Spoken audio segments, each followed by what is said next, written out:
আমাৰ এজন শক্তিশালী এজন সাংসদ মাননীয় লখিমপুৰ হুছেইন ডাঙৰীয়াক কালি বৰ্বৰভাৱে তেওঁক কালি টৰ্চাৰ কৰা হৈছে, মাৰধৰ কৰা হৈছে আৰু ইয়াক আমি মৰিগাঁও জিলা কংগ্ৰেছে আমি তীব্ৰভাৱে গৰিহণা দিছোঁ আৰু আমি ইয়াৰ পৰাই আমি জিলা কংগ্ৰেছৰ আজি এই প্ৰতিবাদস্থলীৰ পৰাই আমি হিমন্ত বিশ্ব শৰ্মাৰ পদত্যাগ আমি দাবী কৰিছোঁ।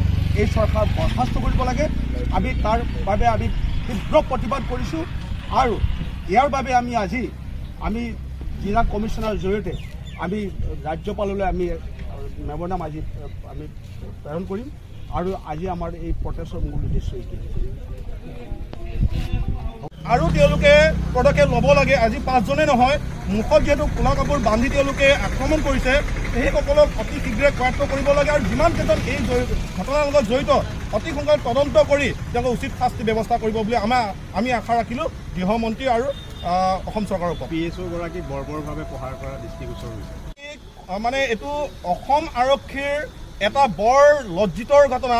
আজি আৰক্ষী বাহিনীয়ে জনসাধাৰণক সুৰক্ষা দিয়ে, তেনেস্থলত আজি অসম চৰকাৰৰ যি শাসনৰ ব্যৱস্থা থকাৰ এই জনসাধাৰণৰ ওপৰত যি মাধৰ্মা হৈছে বা যি হিমন্ত বিশ্ব শৰ্মাৰ যেতিয়াৰ দায়িত্বভাৰ লৈছে, এইটো ঘটনাই প্ৰথম নহয়।